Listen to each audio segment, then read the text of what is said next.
Live. I like how they give you a big warning. You are streaming live in case you're like picking your nose or doing stuff you shouldn't. Live streamed. You are dead streaming. And I'm gonna turn this off, and then I'm gonna go over here and turn this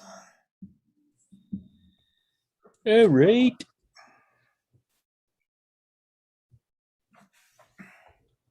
What's happening, everybody?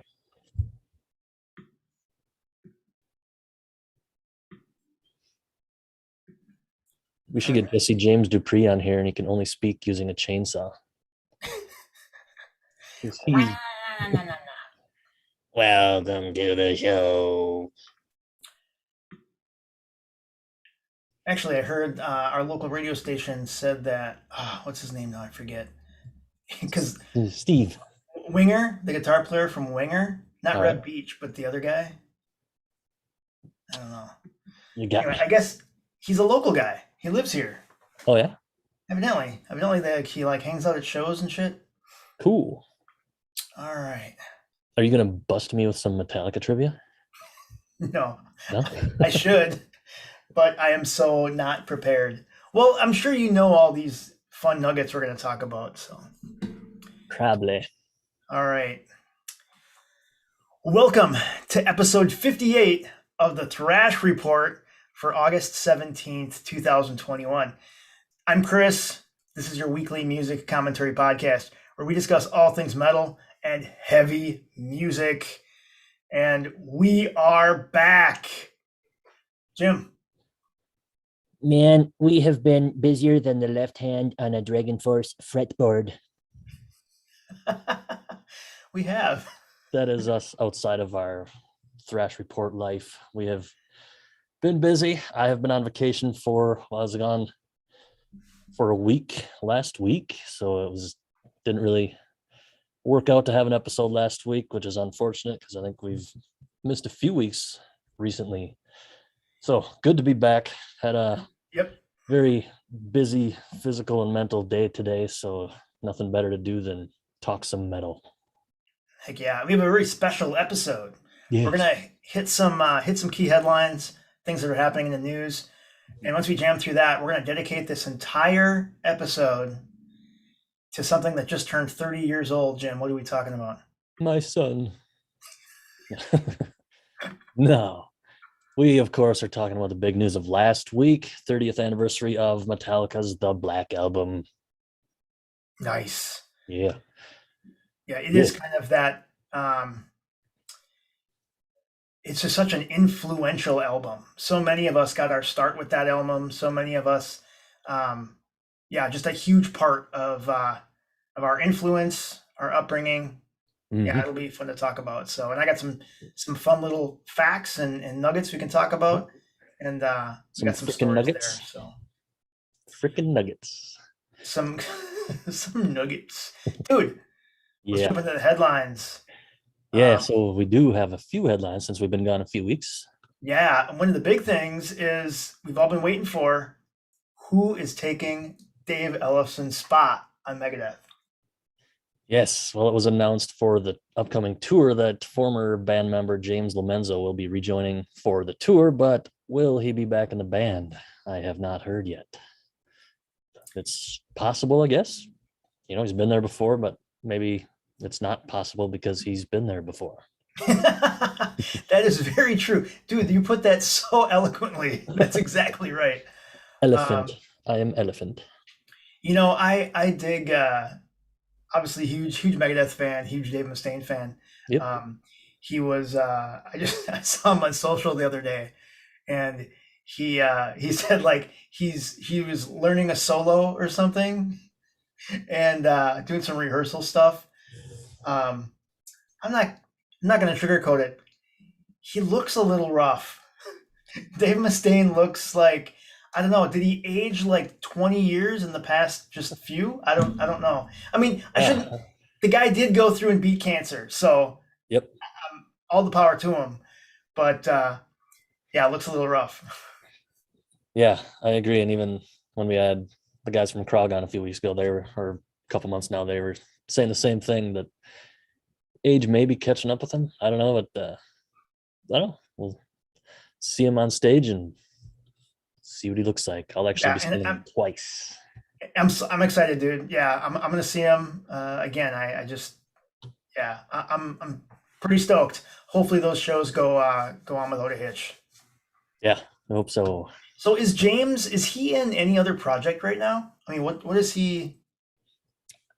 Top of my head, I don't know. Yeah, I don't know either. We should have our producer look into that. Don't we have any runners that can do that for us? We got some showrunners that can.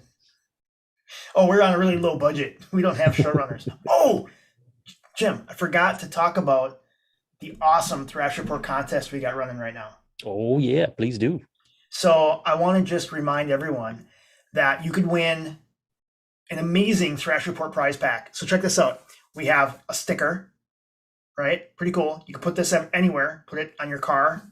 Put it anywhere. We got coffee mug.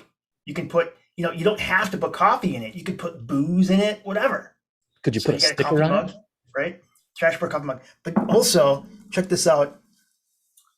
A Thrash Report t-shirt, right? Thrash Report podcast t-shirt.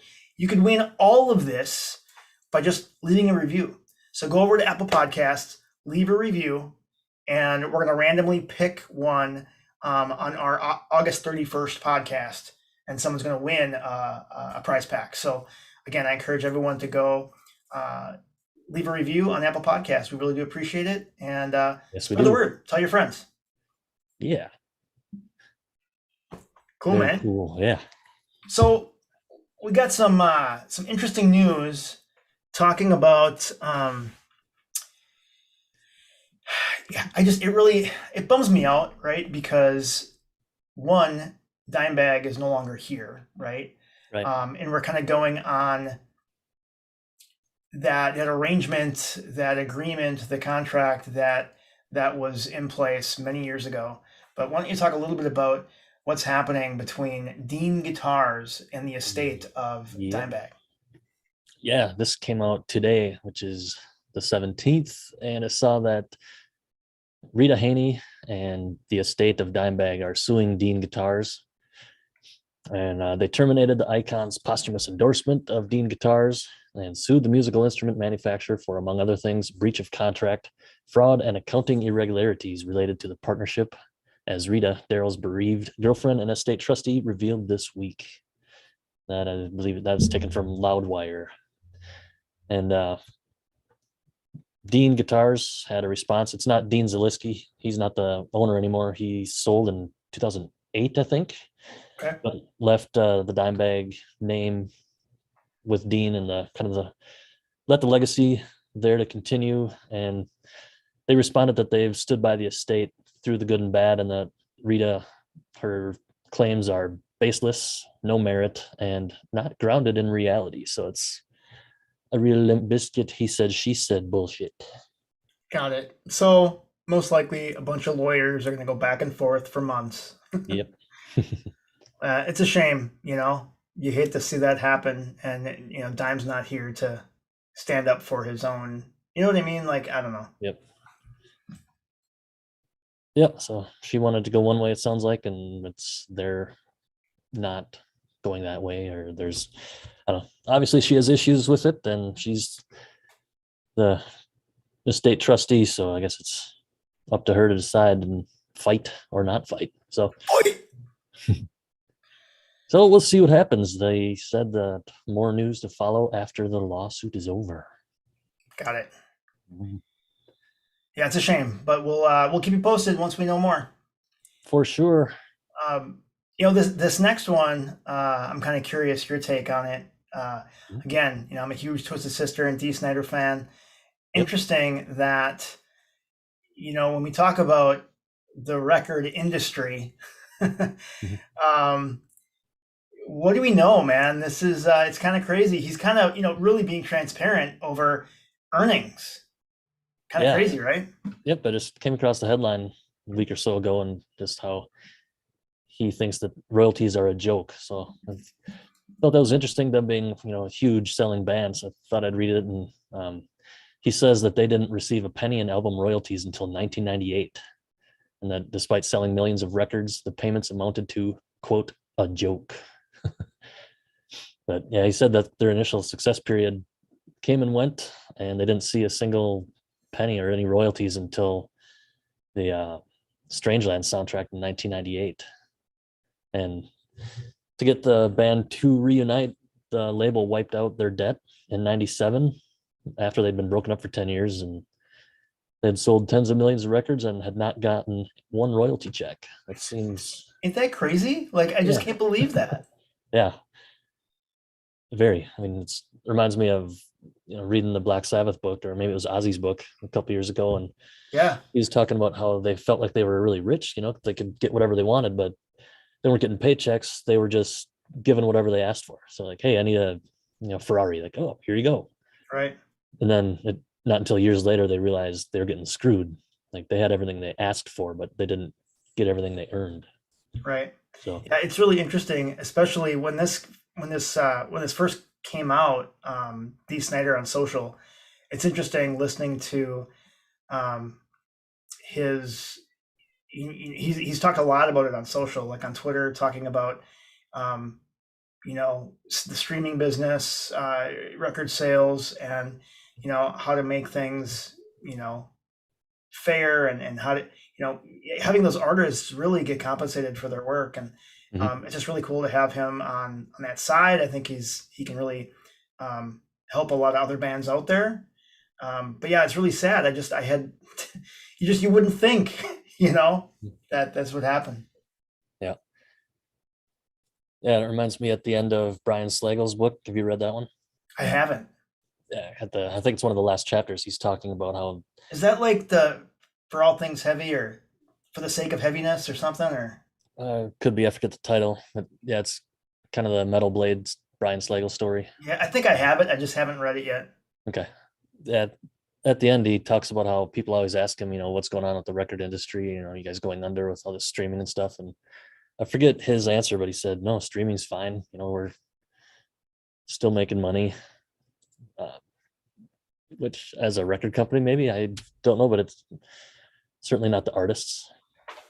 Right. Well, I mean, I yeah. think a lot of them. I mean, you have to rely on your merch, and you got to rely on touring. Ticket sales, or percentages of booze sales at venues. I mean, there's a lot of ways that you got to make a living, right? So Yep. And I did see, it was on the internet, so it's true, that someone stated that you have to buy, or buying one t-shirt from a band is the same as 5,000 streams. Oh, really? Yeah. So don't be naked anymore. Go buy some shirts. Interesting. Yeah. Don't know if it's true or not. I haven't looked it up, but with everything else I've heard, it seems that would make sense. Yep. Yep. Where'd we go? Where are we? Okay. We got some Matt Heafy news, like normal. Ooh, what's going on with Matt Heafy? He is offering guitar lessons. Dude, are you gonna do this? I don't know. We'll see. But he says for a long time he's wanted to put together an instrumental or an instructional DVD, and they've never had like the really place to do it. And now they have the YouTube platform, so you can sign up and become a member. And for $5 a month, you'll have access to lessons on everything from rhythm and lead to songwriting, recording, and I would have to imagine Matt's a pretty awesome teacher.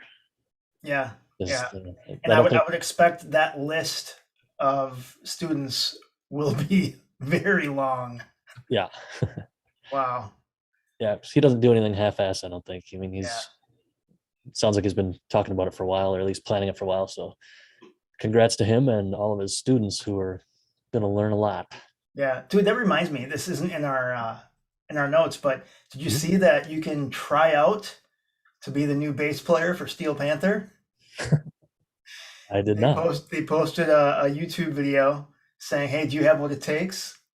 And there's now a website where you can upload uh, you playing Steel Panther songs, and then a video introducing yourself and why you should be the next bass player for Steel Panther. So, And how did your tryout go? no, man, not. I mean, you know what they say about bass players. I don't ever hear anyone talk about bass players. No, No, not me, man. Oh, by the way, did you see the video they posted on social? Panthrax? I did not. Sounds good. Yeah, at it was at the Rock Fest because Anthrax and Steel Panther were both there, and Yeah. they were hanging out in. I mean, I don't know what trailer they were in, but they were in a trailer, and Anthrax and Steel Panther were there, and it was a pretty funny 6 minutes, I'll just tell you. And they Nice. said they should join forces and become Panthrax. Nice. Better Anyway, than, yeah.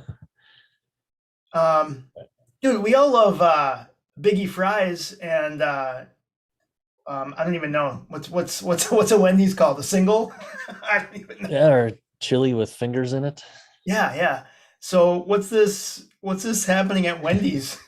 Yeah, there was a um, metal band that went through the Wendy's drive-through, but not to order food. They went to stick up for the employees because people kept going as they were closing and ordering food and stuff. So this metal band took it upon themselves to bring all their gear on a trailer, and the drum kit was in the back of a pickup, I think, or something. But they pull up into the drive-through, block it, and proceed to play some metal and I think some Van Halen jamming and stuff. But yeah, so nobody else could come through. There's cars lined up behind them and everything. So it's I metal mean, the saves the biggest day. question is, while that is awesome, Mhm. why?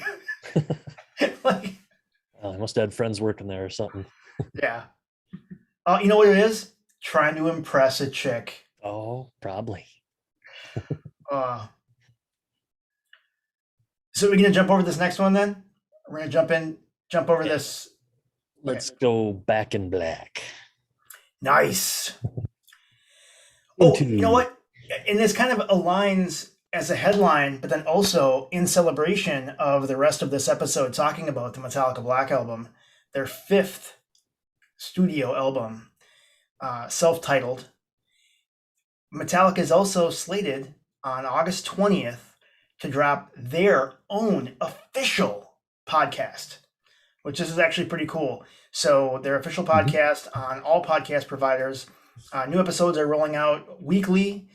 They're starting with this first 8 episodes. They're going to look behind the scenes to the Black Album, and it's interesting because the series will also cover, things like popularity of the Black Album, Enter Sandman, right? So like the Yep. singles, the hits, and Enter Sandman, which you know James has said this has really allowed them to capture a lot of new fans, and what they call, again, family members, right? You're the fifth member of Metallica. So Yep. it's interesting to hear kind of their side of it.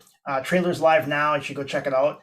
I'm excited. I'm gonna Yeah. because this is like their official take on it. So it's going to be stuff that we can assume will be all true.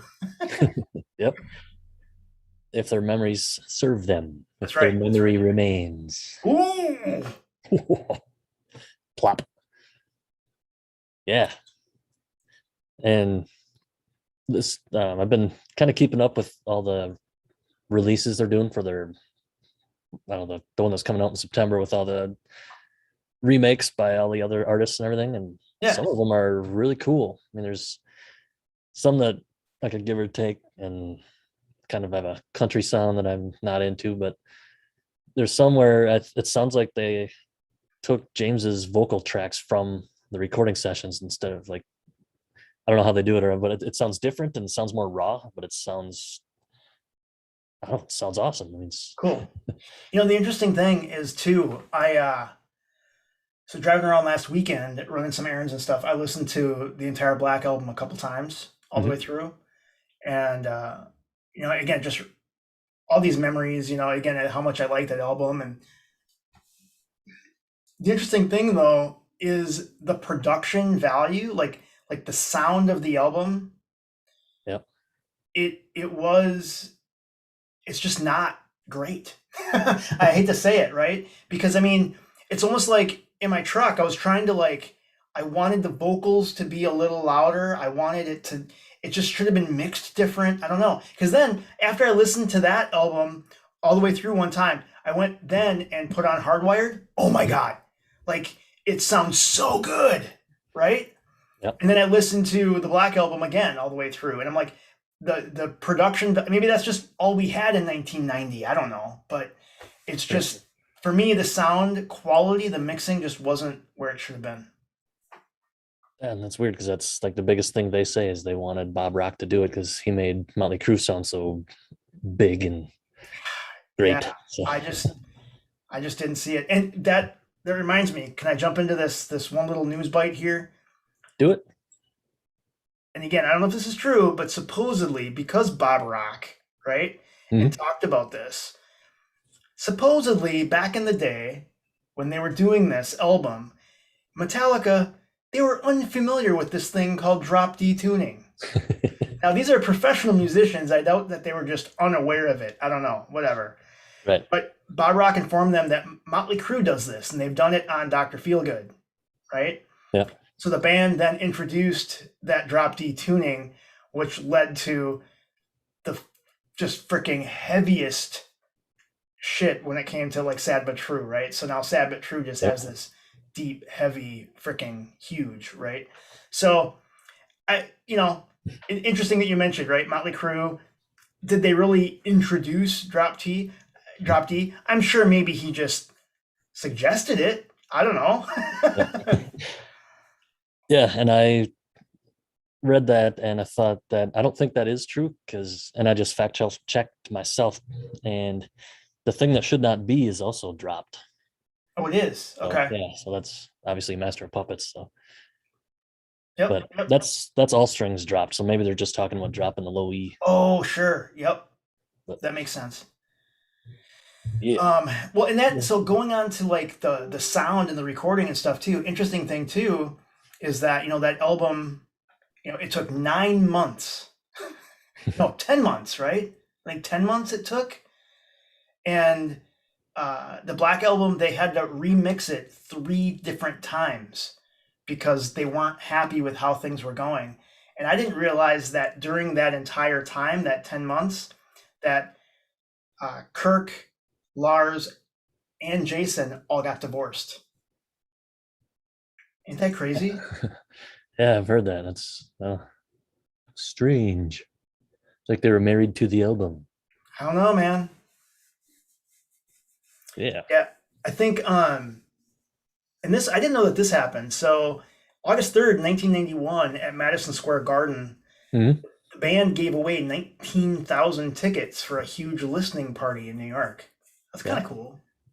Yeah. I mean, that would, I guess, if you are a fan of the album, or if you're, it came out and you heard those first. Well, I suppose they had a couple singles out before that, so people already kind of knew what was coming. Yep, yep. So Well, and they said it was interesting too because James said that during that listening party, he was really worried about fans hearing "Nothing Else Matters." mhm. He said that he was just waiting for that song to come on and having people throw up. He Yeah, said, waiting for fans to kind of wondering how much peer pressure would be going on. Like, you know, do you like this? I don't know. Do you like this? Like, because it was so different from them. And then, yeah. yeah, And I think I read somewhere, I don't have it in the notes here, but I read somewhere too that Nothing Else Matters, while Kirk is actually shown in the video, James does all of the guitar in that song on the recording. yep, So, yeah. I've heard that. like, even like the solo, the intro and the solo. So, Mhm. Yeah, um, I remember hearing that and being surprised by that. yeah, and new to me, I actually had read today that Dave Mustaine said that he really liked The Unforgiven when Mhm. he heard it, and he actually commented about how he liked it because it was the first time he had really heard James sing. Now, obviously he's a great singer, but it really was the first time he'd actually really, really sing, like, using vibrato, using, Yep. you know. And so it was just interesting to again hear kind words from Dave Mustaine on that track. Yeah, 'cause I think he did take singing lessons before this album too. Oh, did he? Yeah, I think so. I know he has at some point, and I thought it was before this one or maybe during. But Sure. 'cause I know an old friend of mine used to complain that that was when they sold out or got light because Hetfield took singing lessons, man. Like, okay, Right? yeah, yeah. And talking about their change, I was talking to another guy and just kind of going back and forth on why you don't like Metallica after And Justice for All, and like the people that say the true Metallica fans of the first four albums, whatever. And Hmm. he was saying that it was such a letdown. It's, I mean, looking back, if you've heard the first four, they're obviously different than anything since. But when you've grown up on the first four albums and you're a huge Metallica fan, and then all of a sudden the Black Album comes out, like, I'd never thought of it that way. How awful that would be, I guess, to hear. Like your whole musical taste and favorites are the first four Metallica, and then Black comes out, versus how I've discussed how Black Album got me into it, and then I went backwards. So I was already a fan of the Black Album, and then just I was still, I was into, like I said, I discovered Metallica at Master and then went back. And then obviously I was right there when Justice came out, and I was a huge Justice for All fan. And it didn't, I don't know, it didn't deter me or put me off in any, it was different, right? And I think it's, they're, I guess I give them the, it just, in my opinion, they have the freedom to do whatever the fuck they want to do, and the and so, money. whether or not you like it or not, and that's what they decided to do. Yep. And it's still, to this day, it's still, some of the best memories I had was seeing them on tour for that album. Seeing them live, just absolutely. I'll remember that to my grave. It was just such a great time. So Yep, and that's kind of how I went too. The Black Album got me into it, and then when Load came out, I was just waiting for more Metallica music. I didn't have anything in my mind saying I hope it's like this or I hope it's like that. I just wanted more Metallica, and then it came out, and I still like Load and Reload. But yeah, my true favorites are the first four. But yeah, yeah. I think, and kind of going off of the last episode that you and I had, or a couple episodes ago, I then went and listened to Reload, I think it was. yep, Um, yeah, I definitely needed to give it more time. It was good. Again, I forgot that Fuel was on that album, yep, right? But yeah, it was, it was still good, man. It was Metallica. So, yep. um, the one thing that still is shocking to me, is the fact that while the album has gone on to sell over 30 million copies worldwide, since the day it released in 1991, it has never sold fewer than 1,000 copies a week since. Can That's you nice. believe that? That's 30 years later, and it's still selling 1,000 albums a week. that's the lowest, because I've heard the actual average Yep. per week is over 5,000. Yeah. So they're continuing. That's 30 years. just awesome. You know. Yeah.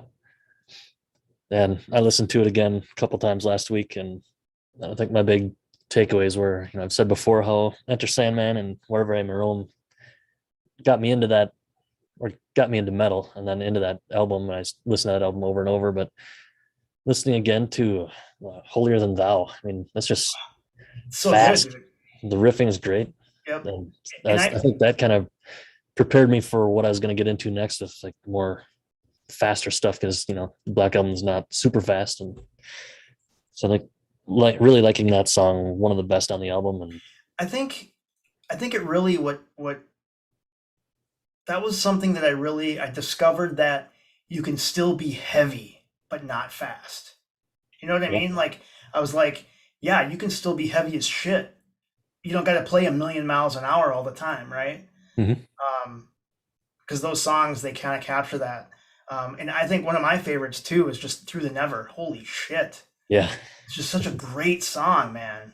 And I remember that because, again, listening to it this past weekend, I remember trying to learn it, right? I had the tablature book, yep, and it had notes in the tablature book that you're playing that top string with your thumb over the top of the neck. At least that's what it said in the tab book. And I was No. like, holy shit, my hand's not that fucking big. I can't do that. Yeah. I'm like, yeah, if you're the mighty Hetfield, you can do that. Yeah.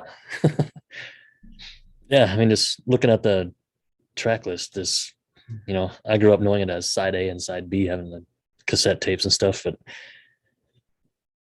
I don't know. I always thought the first half was my favorite, but there's the second half has great songs too. So I think, yeah, Dude, Don't overall, Tread on just Me. I mean, mhm. Struggle. I mean, dude. Yeah, Yeah. even the slower ones, The God That Failed, My Friend of Misery, there's Yep. hooky, melodic, and I don't know, lyrics are awesome. Yep. Yeah, I think this was one of the things that it was an album that helped me learn that you can still be heavy and not be, you know, speed metal. Right. Don't get me wrong. I do love stuff fast, right? I love stuff extreme, but not all the time. You don't have to. You can still Yep. be heavy as shit. I agree. Um, I know you were going to. Oh, here. Oh no, you already mentioned that. Yeah. Yeah. I mean, what else is there to say about this album? Um, that it fucking rules. Yeah. Yeah. I got my sad but true shoes. Nice. That's awesome. So yeah, Speaking of shoes, I'm not wearing any. Does dude, that be freak you out? careful, dude. I know they're gonna shoot the glass. Then you'll be screwed. What I was happens if a wondering, tornado comes through? Blast your oh, windows. Then you got to walk through broken glass, bro. dude, I have been waiting for tornadic activity around here for a long Oh, I see what you did there. time. We got to get tornadic in town, yo. Yeah. Or as I like to call them, the EF4. Nice. Yeah. Yeah, they've been Um, playing some shows too. yeah, I haven't really been following. Where's the? I know. Did they have local stuff planned? Did they do additional shows? Yeah, they're doing local shows and I think they did a county fair or something, but Oh, that's right. Yep, I saw that. yep, they're keeping active. So hope to hear That's more awesome. from them. Yeah. Awesome. I hope they're all staying safe, keeping. You know, I know that our friend Bill, he was all set to see Corn, and like that day, it said somebody from the Corn camp tested positive. So like literally that day they canceled, and I think the next day it said that Jonathan Davis tested positive. Yep. Um, again, What a twist. I hope they're all vaccinated and that symptoms aren't too severe. Everyone that I know that have been vaccinated, um, and also it's been stated too, like Sebastian Bach and Dee Snider, they both had it. And Hmm. like Dee Snider, he was, saying he still used just over the counter Advil and was able to, not skip a beat, right? He was still doing all of his, production day to day stuff. So, Yeah.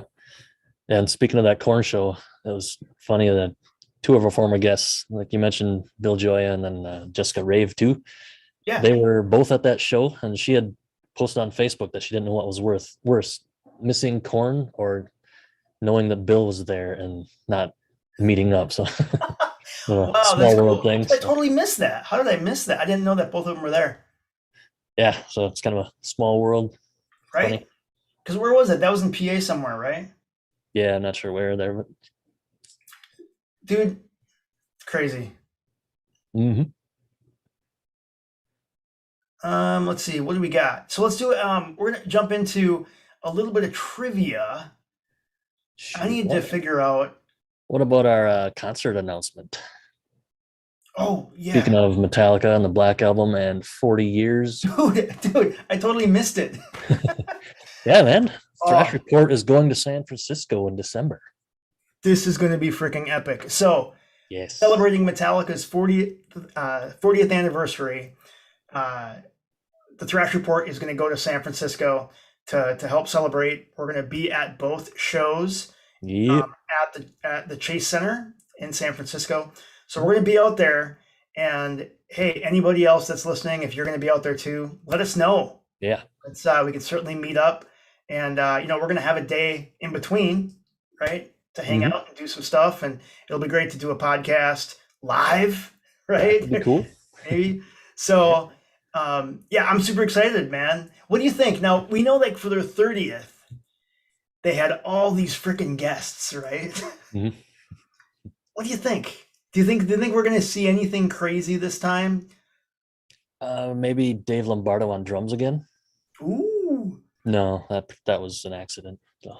Do you think? Yeah, right. Do you think there's a possibility we might see John Bush do a duet with James again? I don't. That's been done. I don't know if they would do that again. I don't know if they would Yeah, have guests. I imagine that it's just going to be two monstrous shows with just. I know they're having different set lists for each show, so I'm just assuming it's going to be deep tracks, shit they don't play live often. It's probably just going to be like 3.5 hours long each night. So, but they are Metallica, and I'm sure they'll have something up their sleeve.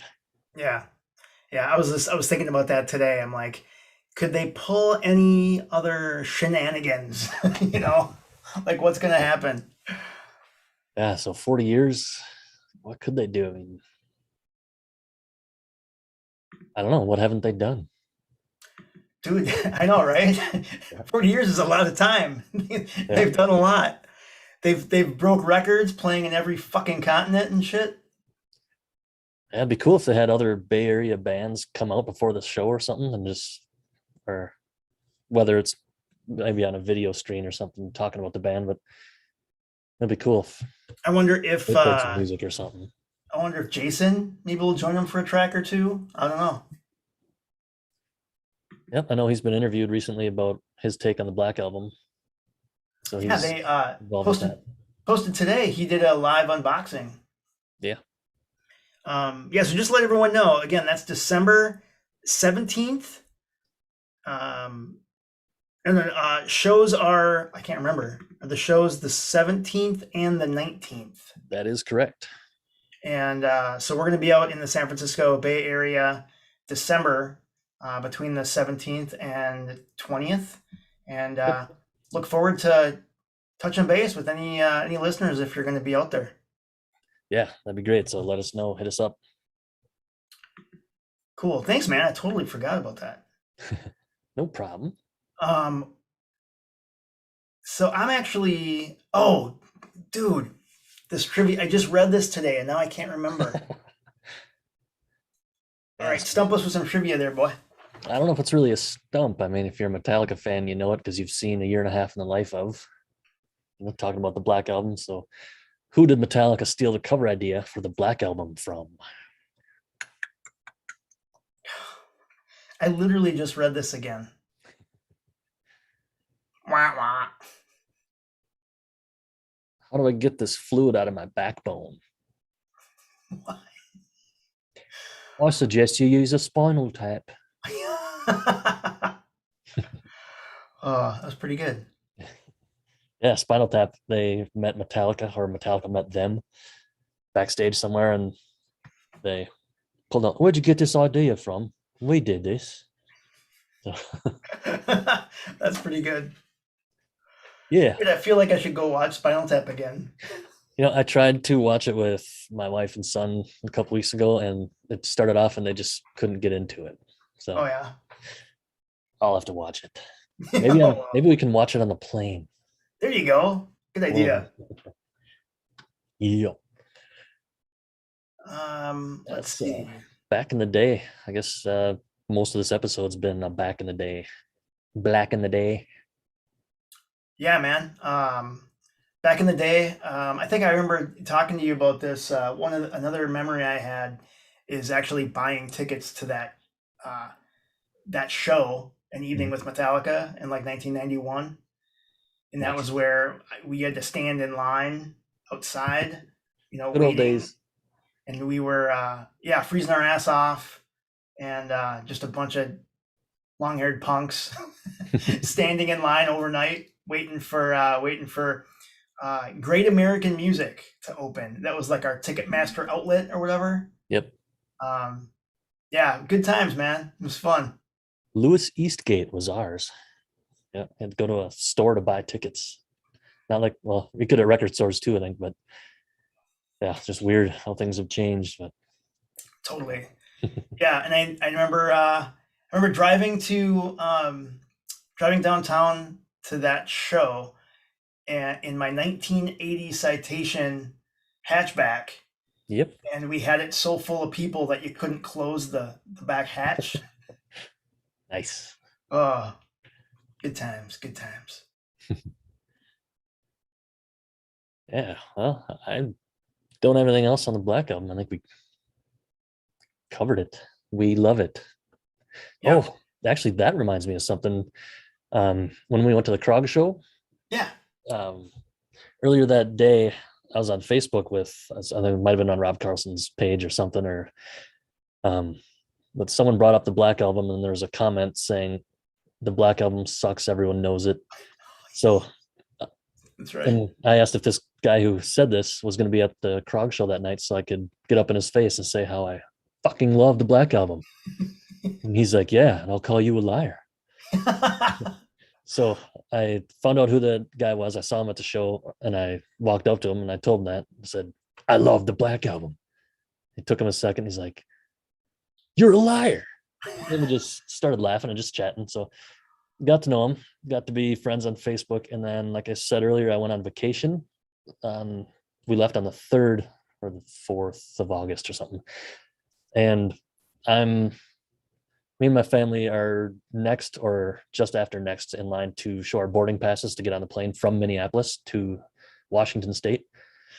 And I'm wearing a Krog shirt. And I'm walking down, and then all of a sudden I hear my name, and someone just goes, "Jim?" I No look way. over. Yep, I look over, and here's this tall dude, and he looked like my old neighbor from way back, who's a big guy too. And I'm looking at him like, and we all have masks on because the airport still requires them. So I didn't recognize him right away, but it looks somewhat like my old neighbor. So it's just not registering. And then he says, "The Black Album?" And I'm still standing there like a deer in head's like, "What?" Trying to think what the hell he's talking about. Then he goes, "Rob's my cousin from Krog, your shirt." And then it clicked like, "Oh, Andrew, what's up?" That's so great, dude. Yeah, Dude, so we're sitting it in the is such a same. small world. And you see Yeah, how metal shirts bring people together? exactly. Yep. Yeah, so it was just crazy. We were sitting in the same room for probably an hour waiting to board and didn't see each other. And then he sees Oh, the shirt, funny. and then so I was hoping to catch him when he got off the plane, but we did. But yeah, just a fun story that was pretty cool. And then it's even funnier because our family story thing is like my mom knows everybody. Like we can't go anywhere without her running into somebody, like around town for sure. But she ran into somebody while we were returning a rental car in Florida one time, and just so it's like that's legendary her. So Right. this happens to me, and my kids are like, "Geez, Dad, your grandma." But Oh, that's yeah, great. but I love it. That was great. That's a great story. I love it. So we have any follow-up items this week? I've got another Today in the Day band. Ooh, who's that? Yeah. So it's a band that it's been on my radar for a long time that probably 8, 9 years ago listened to a little bit. I'm not sure exactly how I got onto them. It might have been back in the pirating days, Mm. but yeah, a band from Greece called Suicidal Angels.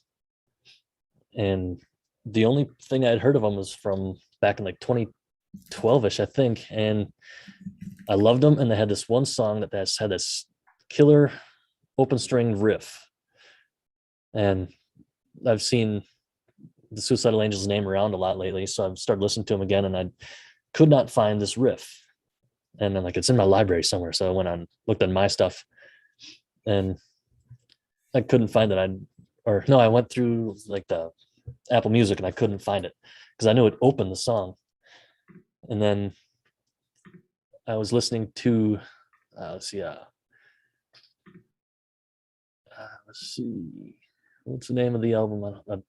So I was listening to a bunch of just random Suicidal Angels song, and then I hear this riff. I'm like, hey, that's the riff. So I look, and it's on a song called Capital of War from 2016.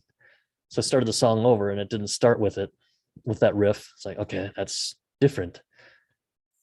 So I think I went back to my library and I searched and I found the song "Dead Again" by Suicidal Angels, and that's the song, that's the riff, and I don't know what album it's on, and but it's pre 2016, so I'm guessing I don't know if it was like an EP or something. They just love that riff and kind of changed it up a bit and put it in Capital of War.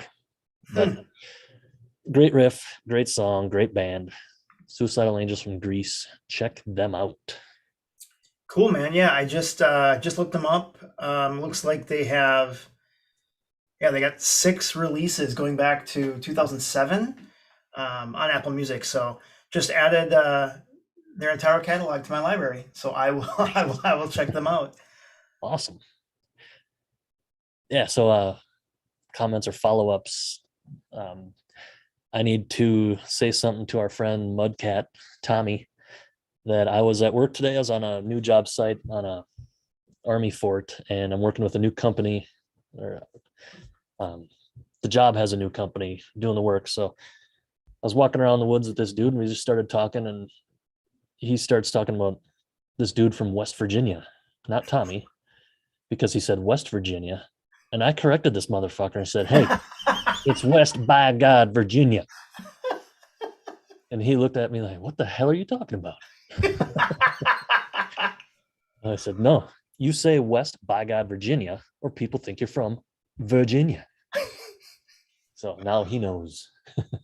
That was great. Yeah. Then we started talking about music, and he's into like synth pop and like electronic stuff, and it reminded me a lot of what Metal Ferg a few months ago, January, February, when David Ferguson was our guest, and I think he Yep. was talking about that on our show. And I was wondering if there's some of the same bands. So I gotta, David, if you're listening, drop some names. And but I remember it being because David showed me one time or played some for me, and I liked it. I hadn't really heard much electronic stuff, but it's fast and it's upbeat, Mhm. and I like that. So I You want to know, check some more out. this is the crazy thing. So like I'm obviously at work. Usually I'm sitting here or I'm at my stand-up desk. Mhm. So I often get comments on Pantera, Iron Maiden, Metallica, right? And from my posters. And I got to tell you, every now and then they say something like, "Oh, I really like that Iron Maiden poster you have back there." And Mhm. then the other day, I think it was last Friday, I happened to be wearing my a Testament tee, and so my customer he makes a comment about, "Oh, you got Iron Maiden and Testament, man. This is just a blast from the past." And I'm like, both of these bands are still releasing albums today, Yep. and so it just kind of it. I don't know. It just makes me feel angry or disappointed or like it's not like, oh, I listened to them in high school and now I don't listen to them for 30 years. Like, no, these bands, uh, for me, it wasn't a phase. For me, it was like, it's life, man. Like, I don't know. So it just, Yeah. whenever people make a comment like, oh, it brings me back to my high school days. Well, you know what? Yeah. I don't know. Because they knew someone like you that would drive them around and listen to that stuff, and they weren't quite into it, maybe. I guess, yeah, I don't know. I But totally get what you're saying, though. I mean, I've a few years ago, I started thinking like, it's not a phase. Like when I was younger, I never knew it was, or I never thought it was. I just, I love this stuff. I probably always will. Like maybe I'll be an old dude and still love metal, and then now I'm, my early 40s. I'm like love metal more now than I ever have. I'm much more expressive of it. And got a friggin' podcast talking about it, and sure. and I'm thinking, yeah, I can still do it. And looking at people that are like 20 years older than me, and they're still wearing the shirts and at the shows, and like, now I'm like, am I gonna be that old and still love it? And like, yes, I'm gonna be one of those people. And Exactly. Yes. I don't know how many times I get sent that video of the old dude in the car pulling up to the truck, or the videos Yep. like the side of the road, and this old guy pulls up and he's just the windows up and he's just jamming, throwing horns in his truck. Like people send me that all the Exactly. time. Like, here's Jim and he's 70. Yeah, that's that. And Like it the other will be. day, I went and had lunch with my sister, and we're at the Good Earth restaurant, and we sit down for lunch, and the like the server like or the host seats us, and he sees that I'm wearing a shirt. It's a shirt I have that just says Metalhead on it, and he's like, "Really? Are you really a metalhead?" And my sister looks at him and says, "Yes, he is." It was pretty great. Nice. Awesome. Oh, we got to talk about Dime Stock. Yeah, follow up to our last episode with our guest Squid Hammer Metal. So that is coming up this weekend. If you're listening to this fairly currently, but yeah, it's on the 20th, Saturday, Dime Stock, Wisconsin. Tribute to Pantera, a bunch of bands, beers, good times, flames, explosions. Nice. Yeah. Awesome. I know I want to, Jim, it was nice catching up again. We haven't talked in a few weeks. Yep. I want to thank everyone for listening. Again, please let us know what you think. Send us an email at thethrashreport@gmail.com. Reach out to us on social. You can find archived episodes and all the show notes at thrashreport.com, as well as links to our YouTube channel with playlists for all of our episodes. Don't forget, you want to win an awesome Thrash Report prize pack, including a t-shirt, coffee mug, and sticker. Leave us a review. Go to Apple Podcasts, leave us a review, tell us what you think, and you could win. It's fresh in your head right now. Go do it when you're done listening. Awesome. Thank you, everybody, for listening. We'll see you next time on the Thrash Report. Jim, see ya. Peace, brother. All right.